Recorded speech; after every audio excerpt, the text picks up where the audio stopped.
আসসালামু আলাইকুম রহমতুল্লাহ।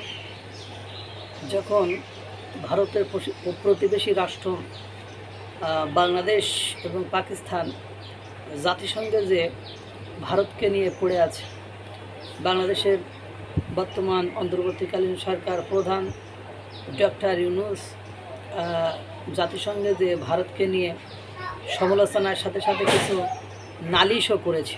আপনারা দেখেছেন যে ভারতের মিডিয়াগুলো নাকি বাংলাদেশ নিয়ে প্রোপাগান্ডা ছড়াচ্ছে এবং বাংলাদেশের মানে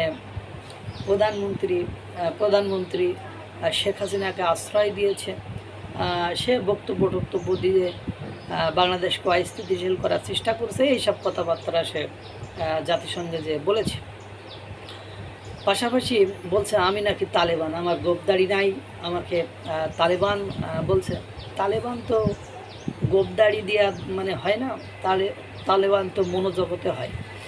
মনোজগতে মানুষের আচার আচরণ, তার কর্মকাণ্ড দেখেই তো মানে জঙ্গিবাদ, তালেবান এদেরকে কীভাবে সাপোর্ট করে এটা দিয়েই মানুষ বোঝে। আমি বলি নাই যে কেউ তালেবান কেউ জঙ্গি।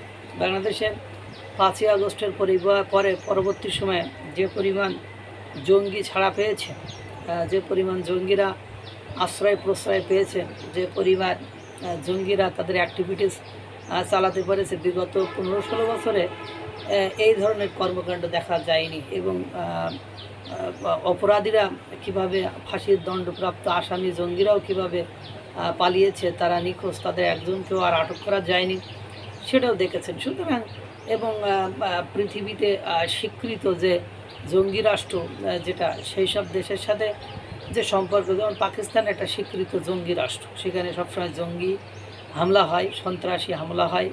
কিছুদিন আগেও আপনারা দেখেছেন সন্ত্রাস দমনে যে কীভাবে 30 জন শিশু নারীকে তেহরিকে তালেবানকে উদ্দেশ্য করে কীভাবে হামলা চালিয়েছে পাকিস্তান সেনারা। সেখানে কিভাবে আপনার 30 জন নিরীহ নারী শিশুকে মেরে ফেলেছে পাকিস্তান। কিছুদিন আগে দেখেন না বিজ্ঞানীদের কিভাবে অপহরণ করেছিল। কিছুদিন আগে আপনারা দেখেছেন বেলুচিস্তানে মানে কিভাবে আপনার ট্রেন আটকে 600-700 জনকে মানে আটক করা বা হত্যা করা হয়েছিল। এরকম ঘটনাও শুনেছে তারা। এখন আপনি আপনার সম্পর্ক কার সাথে, ইংরেজিতে একটা কথা আছে, a man is known by the company he keeps, মানে সঙ্গ দেখে লোক চেনা দেয়। বিশ্বের সবচেয়ে একটা স্বীকৃত আপনার জঙ্গি দেশ পাকিস্তানের সাথে আপনার সম্পর্ক অত্যন্ত মানে সুদৃঢ়, গভীর।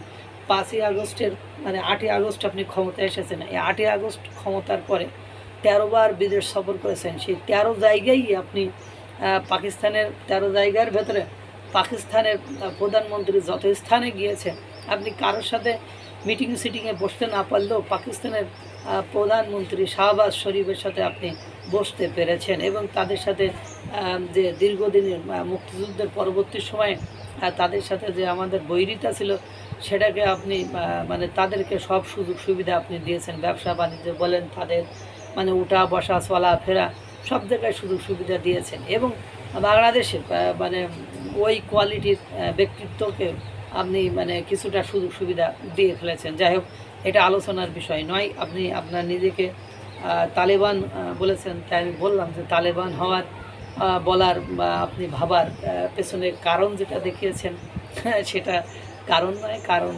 আপনি কাদের সাথে চলাফেরা করেছেন।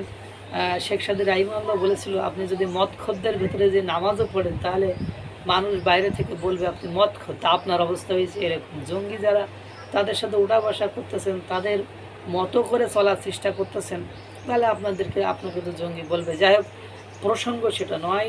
এস জয়শঙ্কর, ভারতের এস জয়শঙ্কর গতকাল জাতিসংঘের ভাষণে বা একটা বৈঠকে তিনি বলেছেন, যেখানে জঙ্গি হামলা সেখানে আমাদের তৎপরতা, আমাদের দমনের প্রক্রিয়া থাকবে। অর্থাৎ যখন আপনার জাতিসংঘে বসে ভারত বা পাকিস্তান এর প্রধানমন্ত্রী শাহবাজ শরীফ এবং বাংলাদেশের অন্তর্বর্তীকালীন সরকার প্রধান উপদেষ্টা ডক্টর ইউনূস ভারতকে নিয়ে সমালোচনা করেছেন বা ভারতকে, তখন ভারত সুন্দর করে অ্যাঙ্গেলে বলে দিয়েছে যে জঙ্গিবাদের যেখানে উত্থান, সেখানে মানে ভারতের একটা শক্তিশালী ভূমিকা থাকবে। আর এটা বলার অর্থ হলো ভারতের প্রতিবেশী দেশ দুইটা, একটা পাকিস্তান এবং আরেকটা হলো বাংলাদেশ। সেই বাংলাদেশে জঙ্গিবাদের উত্থান আছে। যেমন আপনার ডোনাল্ড ট্রাম্প এই কালকে শাহবাজ শরীফ, পাকিস্তানের শাহবাজ শরীফ এবং আপনার ফিল্ড আসিফ মনিরের সাথে বসে কিন্তু এই আলোচনায় এটা বলেছে যে তোমার দেশের জঙ্গিবাদের দমনে নিঃশেষে শেষ করায় যে সাহায্য সহযোগিতা লাগে সেগুলো কিন্তু আমরা করব। তাহলে ভারত এটা বললে অমূলক বা অবান্তর বা অযৌক্তিক কোনো কথাবার্তা কিন্তু হতে পারে না। পাশাপাশি আপনাদের আরও কিছু বলি, এটা কোন দেশকে নিয়ে বললো?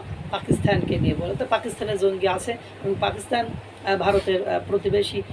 আপনারা দেখেন বিভিন্ন সময় এই জঙ্গিরা পেহেলগামে হামলা ওই জঙ্গিরাই করেছে।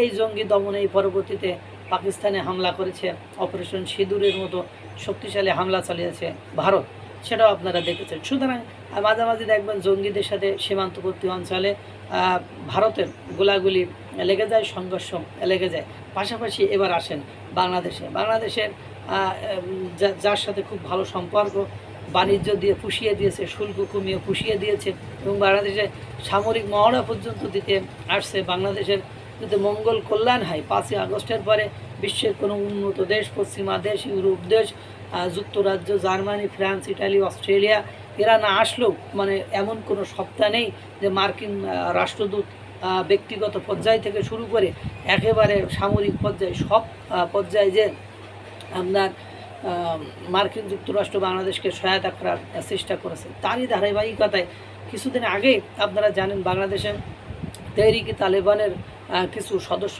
ধরা পড়েছিল এবং তারা তাদের বাংলাদেশে সন্ত্রাসী কর্মকাণ্ড করছে বা তাদের উপস্থিতি আছে, এটাও আপনারা মানে মার্কিন যুক্তরাষ্ট্রের যে সংস্থা, মার্কিন যুক্তরাষ্ট্রের অর্থায়নে জঙ্গি দমনে বা জঙ্গি নিঃশেষে বা জঙ্গি শেষ করতে যে সংস্থা অ্যান্টি কি যেন বা সেটা টেররিজমের একটা সংস্থা, সেটি কিন্তু এই কথা স্বীকার করেছে। আমরা মিডিয়াগুলোতে দেখেছি এবং থানার ওসিরা পর্যন্ত এটা স্বীকার করেছে, তাদের নেতাদের হোতাদেরকে গ্রেপ্তার করা হয়েছে। অর্থাৎ বাংলাদেশেও যে জঙ্গি রয়েছে, অর্থাৎ মানে এর জয়শঙ্কর ভদ্র ভাষায় কূটনৈতিক ভাষায় পাকিস্তান এবং বাংলাদেশকে কিন্তু হুঁশিয়ারি দিয়েছে। এরা তো অভিযোগ দিয়েছে যে এ আছে সে আছে, আর তারা সার্টেইন যে কজগুলো আছে সেই কজটা উপস্থাপন করেছে এবং প্রতিবেশী দেশগুলো এই জঙ্গিদেরকে দিয়ে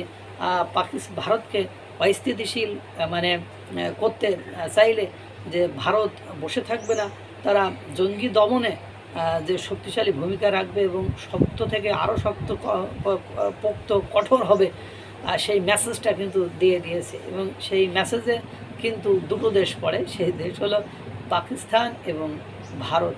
আল্লাহ তাআলা সকলকে ভালো রাখুক, সুস্থ রাখুক। আসসালামু আলাইকুম ওয়া রাহমাতুল্লাহ।